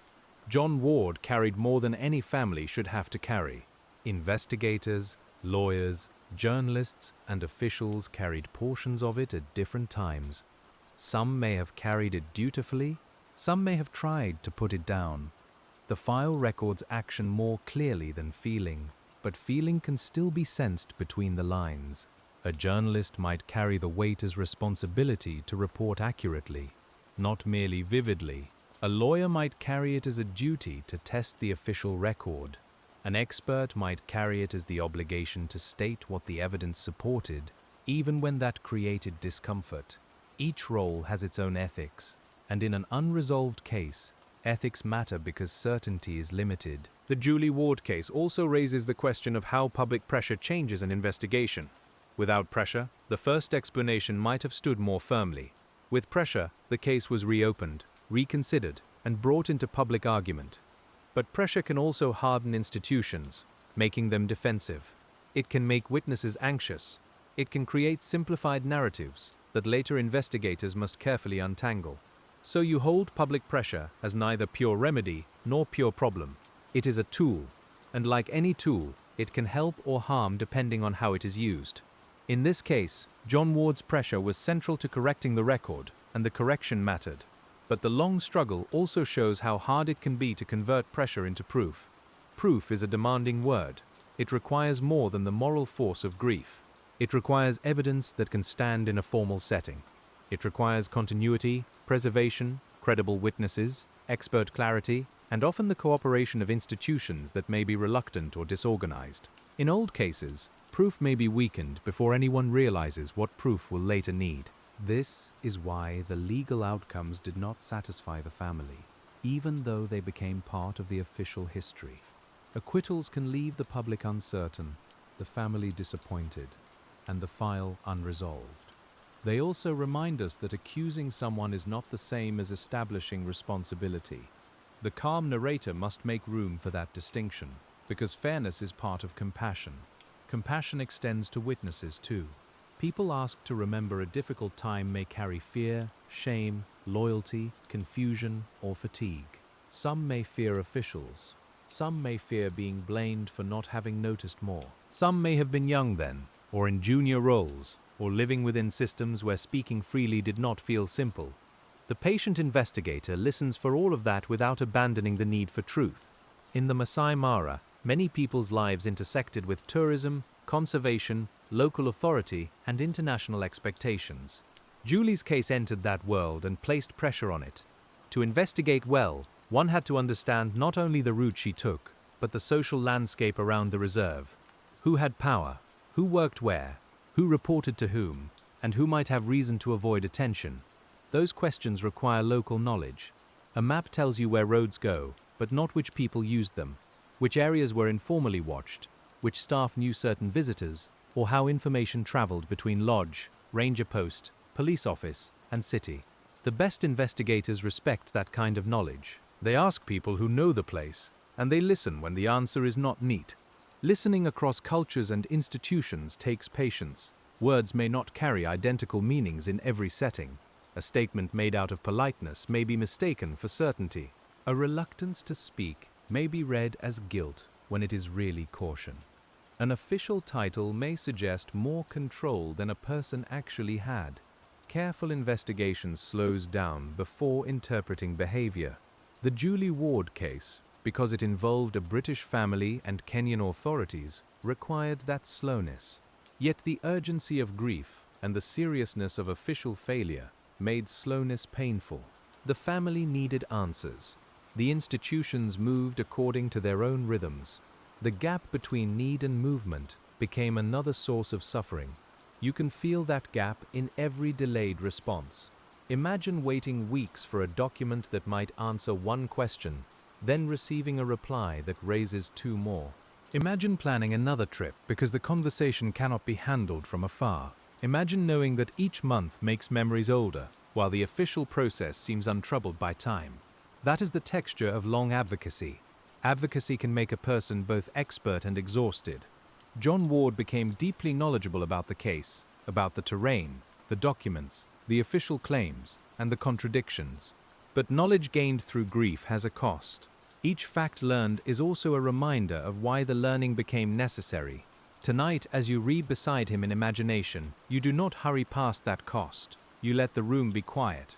You let the paper rest for a moment. Then you return, because returning is the way this case was carried.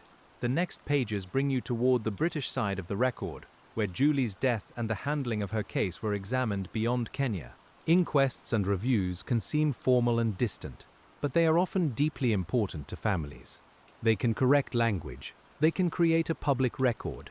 They can say, in an official voice, that a death was not what earlier authorities claimed. An inquest does not solve every question. It asks particular things: who the person was, when and where they died, and by what means, as far as the evidence allows. But within those boundaries, a finding can matter profoundly. It can reject an inadequate explanation. It can make a family feel less alone in what they had been saying for years. It can shift memory from dispute toward recognition. In the Julie Ward case, the eventual recognition that she was unlawfully killed was significant. You say those words quietly because they are formal and heavy. They do not name the person responsible. They do not repair the first investigation. But they do place the death in the proper moral and legal category, and for a family fighting an earlier explanation, that recognition carried weight. You can imagine the sound of that finding in a room. Papers still. Pens still. Breath held, not theatrically, but because official words sometimes arrive after such a long journey that everyone needs a moment to understand them. The words may confirm what the family already believed, yet hearing them formally said is different. It moves the truth from private insistence into public record. Still, the finding does not end the file, it becomes another page within it. The next question remains: who was responsible? Why did the early account go so wrong? What evidence still exists? What can be done now? Recognition opens one door and shows another locked door behind it. That is the pattern again: movement without completion. In the Julie Ward case, even moments of progress are bordered by absence. A correction is made, and the missing answer remains. A hearing acknowledges a truth, and no one is convicted. A family is vindicated in one respect, and still left waiting in another. The file breathes in that rhythm. For sleep, we follow the rhythm without forcing it. We let it become almost like walking at night through a quiet archive, aisle by aisle, each box labeled with a year, 1988. The early 90s, later reviews, court proceedings, inquest findings, renewed attention, family campaigning. The years are not numbers on a page only. They are time lived by those who could not put the case down. Time lived in a case changes how people speak. Early on, a person may say, "We need answers." Later, they may say, "We still need answers." The word still becomes heavier each year.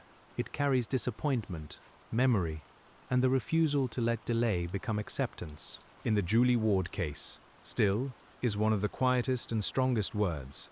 You might write it in your notebook. Still unresolved, still questioned, still remembered. You do not make a dramatic list of it. You simply let the word appear where it belongs. It belongs beside John Ward's name. It belongs beside Julie's photographs. It belongs beside the Maasai Mara and the 1st September timeline. Still is how an old case remains present. As the file grows older, new generations encounter it differently. They may know the broad outline before they know the details. They may hear that a British photographer was killed in Kenya and that her father campaigned for decades. But broad outlines can flatten a life and a case. The patient retelling restores depth by returning to the small facts, the actual places, and the slow work behind the public story. Depth is what lets compassion survive repetition. If we only repeat the headline, the case becomes distant. If we return to the vehicle breakdown, the repaired journey, the lodge, the search, the disputed explanation, the letters, the hearings, and the father at his desk, the case becomes human again. Detail is not decoration here, it is remembrance. You can sense how many times John Ward must have retold the first days. To officials, to journalists, to lawyers, to people newly assigned to the case. Each retelling would require him to walk back into the same period of time. The 5th of September, the 6th of September, the search, the discovery, the first explanation, the disbelief, the beginning of a long fight. Retelling can wear a groove in memory. Certain sentences become practiced because they have to be spoken often. Other details may remain too painful or too intimate to share widely. The public hears the case. The family lives the life around the case. The difference remains even when the family becomes public through necessity. That necessity is one of the most sobering parts of the Julie Ward case. A family should not have to become expert in forensic disagreement, international procedure, public campaigning, and legal pressure in order to have a loved one's death properly investigated. Yet in many difficult cases, families do become experts because love keeps them at the table after institutions move on. Love, in this context, looks practical. It looks like organized folders. It looks like names written clearly. It looks like another flight booked. It looks like the patience to sit through a meeting where every answer is partial. It looks like asking, again, whether the record can be corrected. The tenderness is in the persistence. You may notice that this kind of tenderness has no softness in its spine. It is gentle, but it does not yield easily. John Ward's campaign was not passive grief. It was grief made methodical, and methodical grief can become formidable over time. It learns the file better than many officials. It remembers what was promised. It asks why. Why is a small word, but in an old investigation, it can open whole rooms. Why was this accepted? Why was that not recorded? Why did this statement change? Why did it take so long? Why did no conviction follow? The detective asks why not to create agitation, but to find structure beneath confusion. The Julie Ward case contains many whys, and not all of them can be answered. Some belong to evidence, some belong to institutional behavior, some belong to the unknowable private motives of individuals. You place each why where it belongs, because misplaced questions can mislead. A forensic why is not the same as a political why. A procedural why is not the same as a personal why. This is part of what mature investigation requires. It sorts questions by kind. It knows when to consult an expert, when to ask a witness, when to request a document, when to review a legal record, and when to admit that the file does not contain enough. That admission is difficult, but it keeps the work honest. Honesty is especially important when a case has become symbolic. The Julie Ward case can symbolize family persistence, official failure, international complexity, and the fragile nature of evidence. But symbols can overshadow particulars. Tonight we keep returning to particulars because Julie was particular. Her trip was particular. Her last known day was particular. Her father's actions were particular. The truth, if fully known, would be particular too. You can almost see the particulars spread across the table. A map with creased folds, a list of dates, a letter on thin paper, a photograph in a sleeve, a report with a stamp, a clipping browned slightly at the edges. The room is quiet enough that you hear your own breathing, and the slow turning of a page becomes the only movement. As the investigator, you might begin marking categories in pencil. Timeline, scene, vehicle, medical findings, witnesses, official response, legal proceedings, family campaign, open questions. The categories help, but they also show how wide the case has become. What began as a missing traveler in the Maasai Mara became a multi-layered record of loss, dispute, and persistence. You choose one category and stay with it. Scene. The word is simple. It asks you to think of the physical places where evidence may have existed. The lodge, the tracks, the place the vehicle was found, the surrounding ground, the area where belongings or remains were located. Each place had its own first observers, its own conditions, and its own vulnerability to disturbance. Then you choose vehicle. A vehicle is evidence and witness, in its silent way. It records contact through surfaces, movement through location, and intention through what is inside or absent. But it only speaks if handled well. If touched, moved, left exposed, or poorly documented, its voice becomes harder to hear. In the Julie Ward case, the vehicle remains one of those anchors that later readers return to with questions. Then medical findings. Here the language grows careful. You do not linger on injury. You only recognize that medical interpretation challenged the early suggestion of animal involvement and supported a conclusion of unlawful killing. That shift is central, and it shows how expert scrutiny can change a case's direction. It also shows the cost of an early theory that may have been accepted too easily. Then witnesses. People at lodges, in the reserve, in official positions, or along travel routes may have held pieces of the picture. Some pieces may have been collected late. Some may have been unclear. Some may have been contested. Witness work is slow because people are not documents, and memory is not a photograph. It must be approached carefully and tested gently. Then official response. This category carries the heaviest criticism. It asks whether the first investigation treated Julie's disappearance and death with the seriousness required, and whether later official explanations serve truth or convenience. It is a difficult category because it involves systems, reputations, and decisions made under layers of authority. But the Julie Ward case cannot be understood without it. Then legal proceedings. Here you list the fact of prosecutions and acquittals, the limits of proof, and the way courtroom outcomes became part of the unresolved record.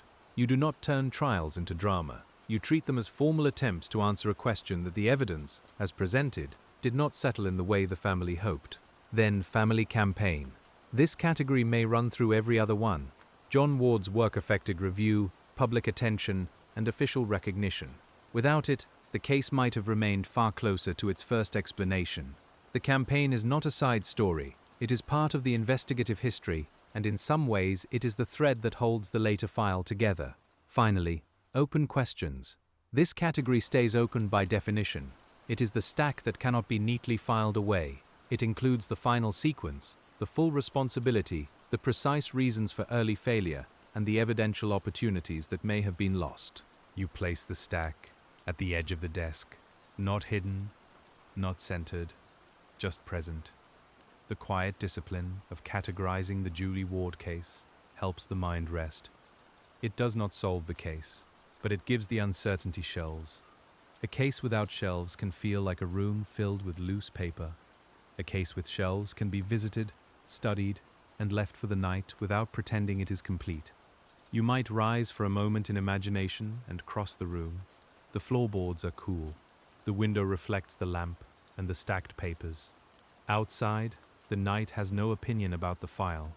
When you return to the desk, you are a little calmer, and the next page waits without urgency. The next page concerns the passage from investigation into memory. Every unsolved case eventually faces this passage. At first, people ask what happened because the event is recent. Later, they ask what happened because the record remains unsettled. Later still, they ask what happened because memory itself needs guardians. The Julie Ward case moved through all three stages. In the recent stage, the focus was immediate. Find Julie, understand the scene, explain the death. In the unsettled record stage, the focus became correction. Challenge the animal explanation, press for recognition of murder, examine official failures. In the memory stage, the focus expands again. Keep the case known accurately, preserve the lessons, and remember Julie as a person rather than a headline. These stages overlap, of course. Human life is not tidy enough to keep them separate. John Ward was searching, correcting, and remembering all at once. Investigators were reviewing both facts and failures. Journalists were telling the public story while new developments occurred. The file does not move like a clean staircase. It moves like a path crossing itself. A path crossing itself can still be followed if you go slowly. You mark where you have been. You recognize a place name when it returns. You notice that a question asked in one decade may reappear in another with slightly different wording. You accept that the case's movement is cyclical, because unresolved cases often circle their central absence. The central absence in the Julie Ward case is the missing final answer, not the absence of all truth, because much has been learned and corrected, but the absence of the answer that would allow the file to name responsibility in a settled way. That absence shaped John Ward's life after 1988 and shaped the way the case continues to be remembered. Absence can be active. It can influence decisions, conversations, public campaigns, legal efforts, and private grief.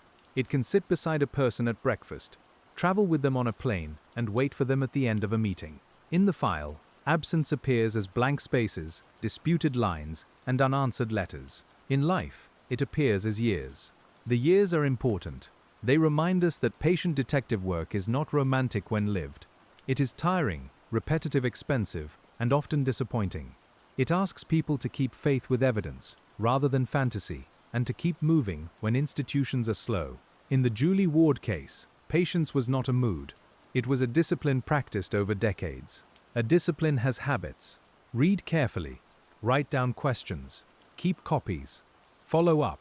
Travel when needed. Speak publicly when silence harms the truth. Consult expertise. Challenge assumptions. Accept legal limits while continuing to seek historical truth. These habits made the campaign durable, and durability is one of the quiet forces in the case. Durability is not the same as rest.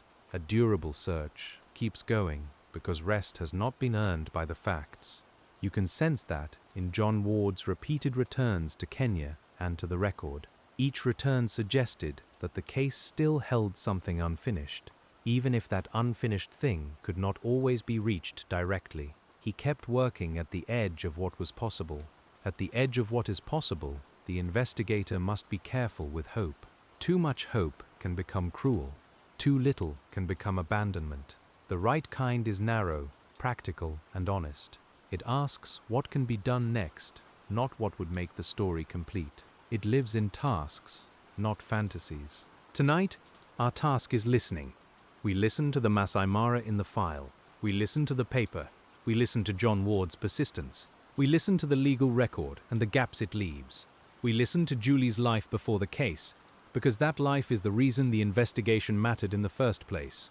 You can almost hear the reserve again, very far away from the archive room. Wind through grass, a vehicle engine cooling, footsteps on hard ground, a bird call crossing open air. These sounds are not clues tonight, only reminders that the case began in a real place, under real light, with a person who was alive in the world before others had to speak for her. Then the archive returns, the hum of the light, the scent of paper, the slightly dry feeling on your fingers after handling old documents, the cool side of a mug left untouched, the soft ache in the neck after reading too long. This is where old cases are kept alive, not only in dramatic searches, but in quiet rooms where people refuse to forget. The Julie Ward case belongs to both places.